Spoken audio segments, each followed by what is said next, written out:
नमस्ते। आज मैं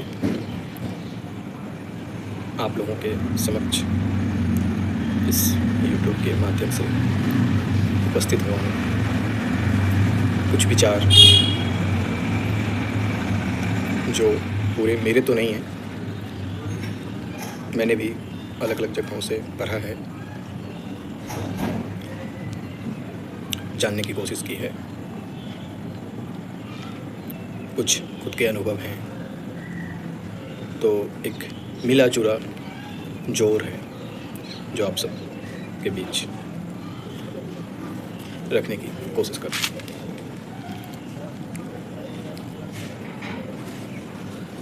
आज जिस विचार की हम बात कर रहे हैं वो शिक्षा को लेके है। शिक्षा के मायने क्या हैं? हम जो बच्चों को स्कूल भेजते हैं या हम स्कूल से एक शिक्षा व्यवस्था, एक प्रक्रिया से गुजरते हैं, चाहे वो स्कूल हो, कॉलेज हो, यूनिवर्सिटी हो, उसके क्या मायने हैं? लक्ष्य क्या है उनका? प्रयोजन क्या है उस व्यवस्था का? एक चीज़ तो साफ साफ समझ में आती है और दिखती है कि जीविका मतलब आपको कुछ ऐसा सिखा पाना जिससे कि आपका जीवन यापन चल सके। तो एक जीविका कमाना, टू अर्न योर लिविंग, शिक्षा का प्रयोजन दिखता है। ये जो व्यवस्था है, जो समाज है, ये देश है, राज्य है, एक सिटी है, शहर है, गांव है, वहाँ विभिन्न तरीके के काम चल रहे हैं, लोग हैं, तरह तरह की चीज़ें हैं, उनमें सोसाइटी आपस में कोऑपरेट करती है। तो अलग अलग स्किल, अलग अलग कलाओं को जानने वाले की ज़रूरत होती है, जैसे इलेक्ट्रिशियन हो गए, प्लम्बर हो गए, इंजीनियर हो गए, मोटर कार बनाने वाले हो गए, या फिर टीचर हो गए। तो ऐसी स्किल वाले, ऐसी कलाओं वाले लोगों को तैयार करना ताकि समाज सुचारू रूप से भी चल सके और लेन देन हो सके आपस में।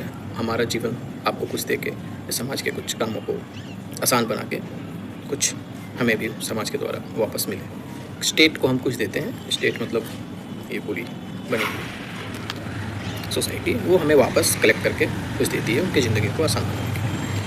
तो जीविका कमाना शिक्षा का एक बहुत महत्वपूर्ण प्रयोजन है। शिक्षा का और क्या प्रयोजन दिखता है? शिक्षा का प्रयोजन हमें दिखता है इंसान को सूचनाओं के माध्यम से सही और गलत की सीख देना, नैतिक मूल्य बता पाना,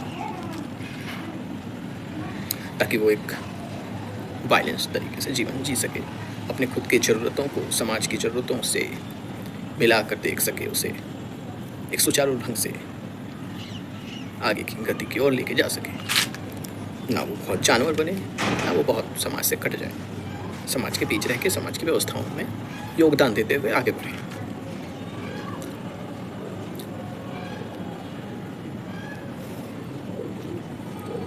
मेरा मंतव्य है, जो मैं कमी देख रहा हूँ इस व्यवस्था में, कि इंसान जीविका कमाने के लायक तो बन रहा है, कुछ कम, कुछ ज़्यादा, कुछ नौकरियां कम हैं, कभी ज़्यादा हैं, लोगों को मिल रही हैं, नहीं मिल रही हैं, वो अपनी जगह हैं, लेकिन जीविका कमाने के लायक तो इंसान बन जा रहे हैं। लेकिन इंसान जो नहीं बन पा रहे हैं वो है संवेदनशीलता। और मुझे लगता है शिक्षा का सबसे महत्वपूर्ण पहलू और प्रयोजन ये होना चाहिए कि इंसान संवेदनशील बन रहा है कि नहीं। अभी कल ही मैं अपने पिताजी के साथ मोटर बाइक पे जा रहा था,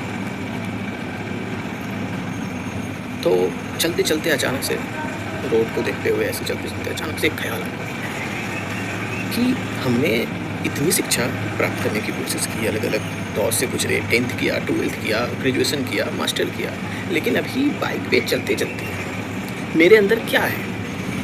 मैं कौन हूँ? मैं क्या बना हूँ?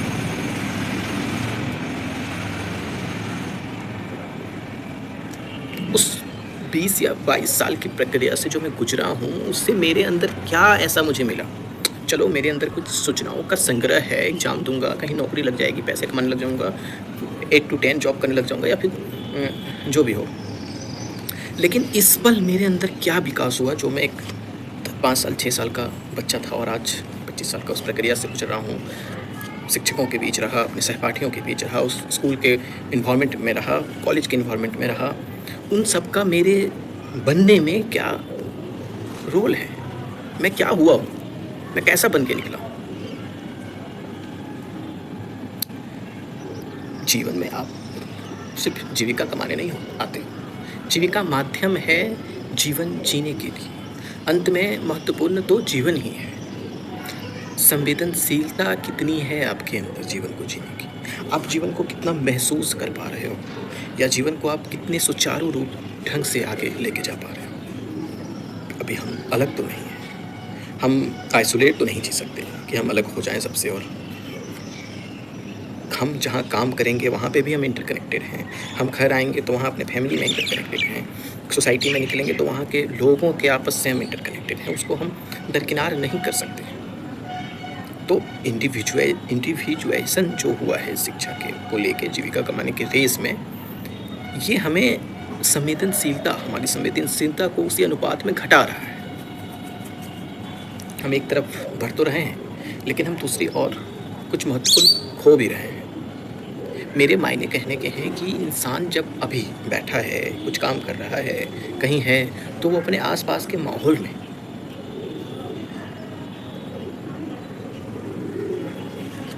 कैसी वाइब्स लेके आ रहा है? क्या उसके आने से लोगों को, उसके फैमिली में या जहाँ वो काम कर रहा है वहाँ पे उसके आने से, उसके होने से आप आसपास एक खुशी का माहौल बन रहा है, या आसपास एक नेगेटिव वाइब्स लेके वो दुख का माहौल बनाने की कोशिश कर रहा है?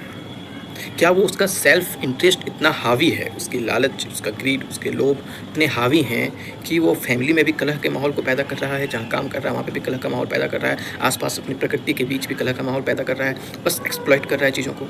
या वो इतना संवेदनशील बना कि जब वो गुजर रहा है तो उसके होने से, उसके इंडिविजुअलिटी से, उसका जो एक वो फूल जो खिला, कली बनी, पंखुड़ी लगी और वो जो फूल खिला इस माध्यम, इस प्रक्रिया से गुजर के, क्या वो फूल में सुगंध है या वो एक आर्टिफिशियल फूल बन के रह गया है? क्या वो सुगंध बिखेर पा रहा है?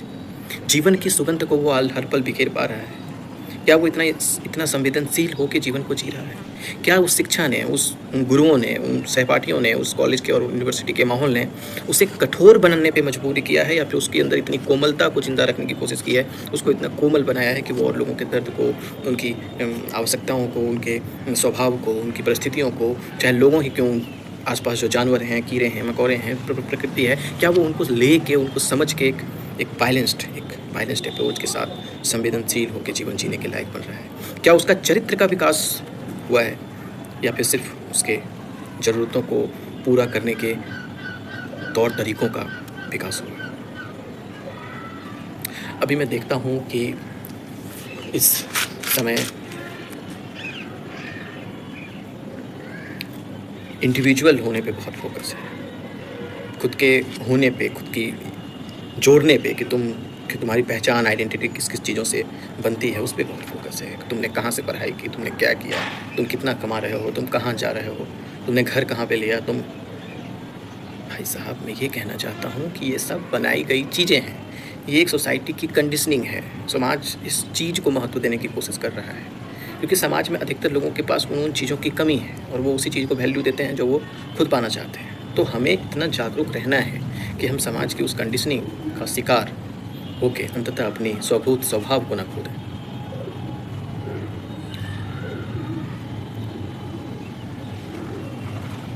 शिक्षा इस प्रकार हो कि वो हमें कंप्लीट कराना, हमारी मेमोरी में चीज़ों को याद करना, हमें एक रोबोट बनाना, एक स्किल वर्कर बनाने पे फोकस ना होके हमें एक जीवन के रूप में देखें, हमें एक प्रेमपूर्ण, शांतिपूर्ण जीवन जीने के लायक बनाए। हमारे चरित्र का विकास, हमारी संवेदनशीलता, हमारे आसपास के माहौल में एक सौहार्दपूर्ण स्थिति पैदा हो, ऐसा बनाए, ना कि एक कट थ्रोट कंपटीशन में हमें फेंक दें।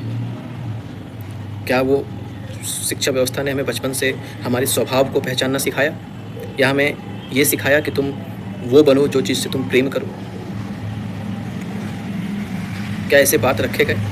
समाज ने हमेशा, उस शिक्षा ने हमेशा दिखाया कि पैसे कमाने कितने महत्वपूर्ण हैं, और पैसे कमाने के जो तरीके समाज में सबसे ज़्यादा प्रचलित हैं, हमें उस ओर इशारा करके हमें उस ओर प्रोग्राम्ड किया गया।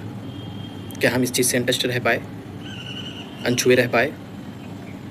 मैं ये नहीं कह रहा कि आप समाज में कुछ भी कंट्रीब्यूट किए बिना आपको सुचारू रूप से सब आपको प्रेम दे और आप उसको लेके आगे बढ़ो, लेकिन आप कम से कम इतने फ्री भी रहो कि आप सब जान पाओ कि आपका स्वभाव, आपका रियल एसेंस कहाँ है, वो कहाँ जाना चाहता है, क्या करना चाहता है, किधर की ओर गति करना चाहता है, और वो करके वो समाज में एक सौहार्दपूर्ण अच्छी स्थिति बनाएगा, बजाय इसके कि वो बस बनी आर्टिफिशियल तरीके से किसी चीज़ में भेड़ चाल में उसको भेज दिया जाए, और वहाँ पर जाके वो अगर सफल भी हो जाता है तो जीवन में वो जब वो उस काम को करेगा तो अपने लिए भी दुख का कारण बनेगा और समाज के लिए भी दुख का कारण बनेगा, क्योंकि उसका मन, उसका जो स्वभाव है उस चीज़ से मैच नहीं करेगा। उसने समाज की परिस्थितियाँ और उसकी कंडीशनिंग और उसके जोर में, ज़बरदस्ती में आके उस भेड़ चाल की चीज़ों को पकड़ के उसने दिखाने के चक्कर में वो कर लिया है, और अब वो बस किए चला जा रहा है आदतन।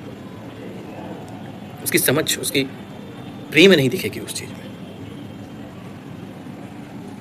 कोई अगर प्रेम से शिक्षक बनना चाहता है, अपने आप को जांचता है, परखता है, और उसको ये समझ आता है कि वो बच्चों को शिक्षा देना चाहता है, और वो काम वो बड़े सुचारू रूप से अच्छे ढंग से कर पाएगा, वो उनसे प्यार कर पाएगा, उस काम के प्रति प्यार कर पाएगा, नई नई चीज़ों को पढ़ पाएगा, देख पाएगा, समझ पाएगा, और बच्चों को कैसे शिक्षा देनी है ये वो अच्छे से निखार के अपने अंदर ला पाएगा। लेकिन अगर उस इंसान के स्वभाव को पहचान के हम उसको उस जगह फिट ना करने की स्थिति बनने दें, और उसे हम ज़बरदस्ती कहने लग जाएं, ये बताने लग जाएं कि तुम्हारे लिए तो महत्वपूर्ण ये है, तुम्हें ये करना चाहिए, तुम्हें यहाँ जाना चाहिए, तुम्हें वैसा बनना चाहिए, वैसे बनने को हम वैल्यू देने लग जाएं, वैसे होने को हम बड़ा बताने लग जाएं, तो आप उसको मार ही तो रहे हो खुद के इंटरेस्ट के लिए, क्योंकि आपको वो पावर, पैसा वो पसंद है। वो माध्यम हो सकते हैं जीवन के, मीन्स हैं वो जीवन के, लेकिन उसको इन्फिनाइटली एंड बना के जीना, जीवन को खुद के लिए तो नरक बनाना ही है, बशर्ते वो पूरी दुनिया के लिए भी नरक का कारण बनता है। कोई अगर प्रेम से किताब पढ़ के और पढ़ा के और कुछ पैसे अर्जित करके खुश है, तो उसको क्यों ज़बरदस्ती ठूसना कि तुम्हें दिल्ली में रहना चाहिए, तुम्हें मुंबई में रहना चाहिए, तुम्हें अमेरिका जाना चाहिए। ये घर, ये कुर्सी, ये मूलभूत ज़रूरतें हैं, ये छत मूलभूत ज़रूरतें हैं, लेकिन ये छत सोने का हो जाएगा तो उससे खुशी नहीं मिलेगी। खुशी मिलेगी कि मैं इस छत के नीचे आराम से रह के अपने अंदर कैसी स्थिति पैदा कर रहा हूँ, मुझे खुशी उससे मिलेगी। तो अगर एक झोपड़ी भी हो, एक छोटा सा मकान हो, एक रूम हो, एक वॉशरूम हो, वहाँ पे रह के भी अगर मैं कुछ ऐसी स्थिति पैदा कर रहा हूँ अपने अंदर, ऐसे प्रेम के तरंग बज रहे हों मेरे अंदर, तो मुझे लगता है कि उस छोटे से झोपड़ी में जितनी खुशियों की तरंग बनेगी, वो एक वीरान महल में, जहाँ लोग बस अपने प्लेजर को बढ़ाने के अलग अलग तरीके ढूंढ रहे हैं, 100 नई नई टेक्नोलॉजी ईजाद हो रही है, खोजी जा रही है एक ही चीज़ को अलग अलग ढंग से करने के लिए। अभी मैं खाना खाता हूँ, चावल दाल सब्जी खाई, अब चावल दाल सब्जी को कितने तरीके से अलग अलग तरीके से मॉडिफाई करके कितने अलग अलग तरीके का टेस्ट लिया जा सकता है, या कितने अलग अलग तरीके से उसको फील किया जा सकता है नया बना के। हमारा जोर जीवन में भी वो चल रहा है। कार है तो कार नहीं, इससे और कौन अच्छी ब्रांड की कार है, वो कार है तो वो नहीं, उसके पहिए की और कैसी ब्रांड है, पहिए हट गए तो उसका रूफ कैसा है, उसके अंदर के सीट में सोफ़ा लगा है या वो लगा है, टीवी है, एसी है, फ्रिज है, मतलब एक मूलभूत सुविधा जो जीवन को जीने के लिए आवश्यक होती है वो तो हट गई। लग्जरी भी मिल जाए तो लग्जरी को भी अब कहाँ जाओगे, घर है, घर दीवार है, एसी है, कुछ अच्छे सामान रखे हुए हैं, सोफ़ा है, बिल्डिंग है, अब क्या करोगे। तो उसी को और तौर तरीक़ों से नया बनाने के लिए लोग अलग अलग चीज़ें ईजाद की जा रही हैं, ताकि उन्हें वो फील आता रहे कि कुछ नया हो रहा है, कुछ नया कुछ भी नहीं हो रहा है। क्या नया हो जाएगा जीवन में? तुम खाओगे, पियोगे, सोओगे, पढ़ोगे, लिखोगे, काम करोगे, पैसे कमाओगे, बीवी होंगे, बच्चे होंगे, घर वाले होंगे, आसपास के लोग होंगे, इन्हीं बीच तुम्हारा जीवन चलेगा ना। बहुत होगा तो तुम इंटरनेशनल स्पेस स्टेशन में छोटा सा अपना अपार्टमेंट बुक कर लोगे, लेकिन फिर भी रहोगे तो तुम इसी प्रकृति के नियमों के अनुरूप ना। तुम्हारा जीवन, तुम्हारी चेतना तो वैसे ही होगी ना, उसकी मूलभूत आवश्यकता तो वैसे ही होगी ना। अब तुम ये दिखा सकते हो कि तुम अमेरिका के किसी रेस्टोरेंट में बैठ के खा रहे हो तो तुम इंडिया के जो लोग हैं उनके मामले में तुम सुपीरियर फील कर सकते हो अनकॉन्शियसली। तुम्हारा स्टेटस तुम्हें बड़ा फील होकर दिखाए, और तुम क्या करोगे? तुम्हारे अंदर, तुम अगर बड़े होते हो तो उतनी ज़्यादा तुम्हारे अंदर तो विनम्रता आनी चाहिए, करुणा आनी चाहिए, और उस बड़ेपन का जो तुम्हारे प्रिविलेज मिल पा रहा है, उन प्रिविलेज को जितना ज़रूरत हो जीते हुए तुम्हारी तो कोशिश ये होनी चाहिए कि मैं समाज को कैसे अपनी वजह से थोड़ा और बांट सकूं, अपनी जो ऊर्जा है उसको फ्लो करवा सकूं और समाज के दुखों को कम कर सकूं। तुम्हारी कोशिश तो ये होनी चाहिए, तुम लगे पड़े हो उसी को बढ़ाने में, उसी को जीने में, उसी को पूरा करने में। हो तो तुम इसी जड़ और चेतन के जगत के नियम के अधीन ही। और क्या करोगे? और क्या बन रहा है संसार में, मुझे बताओ। क्या नई खोजें, नई इजाद हो रही? सब कुछ जो हो रहा है वो अंततः एट द एंड इस जीवन को ही खूबसूरत बनाने के तरीके हैं। और मैं ये कह रहा हूँ कि जीवन को खूबसूरत बनाना सिर्फ बाहरी पदार्थों, मटेरियल चीज़ों, पैसों और महलों से पूरा नहीं होता। जीवन को खूबसूरत भीतर की संगीत को पाके भी बनाया जा सकता है। मूलभूत आवश्यकताओं को रखते हुए जीवन को सुंदर, खुद की हार्मनी, खुद के जीवन को खोज के भी बनाया जा सकता है। तो शिक्षा हमें सिर्फ बाहरी चीज़ों को जोड़ना सिखाती है, खोजना सिखाती है, पाना सिखाती है। एक नई ऑब्जेक्ट मुझे दिखी और मेरे अंदर जो भी अनुभव उठा, अब इसी नई ऑब्जेक्ट को मैं कुछ देर के बाद इसको देखने का मैं आदतन हो जाऊँगा, तो अब इसी नए ऑब्जेक्ट को कैसे अलग तरीके से मॉडिफाई करके कुछ और नया ऑब्जेक्ट मेरे सामने पेश किया जाए। वो नया नयापन बाहर ही चलता रहे, ताकि मेरे जीवन के जो अनुभव हैं वो भी हमेशा नया और कुछ अलग हमेशा चलता रहे, होता रहे। ये हो रहा है। मैं कह रहा हूँ कि नयापन अगर ढूंढना है, प्रतिपल कुछ नया अगर प्रतिफलित हो रहा है, तो वो तुम्हारे भीतर की भी क्षमता और कैपेबिलिटी है। तुम खोजो तो तुम और बेहतर ढंग से उन सुविधाओं के साथ जी सकोगे और बेहतर ढंग से तुम जीवन को भोग सकोगे। नमस्ते।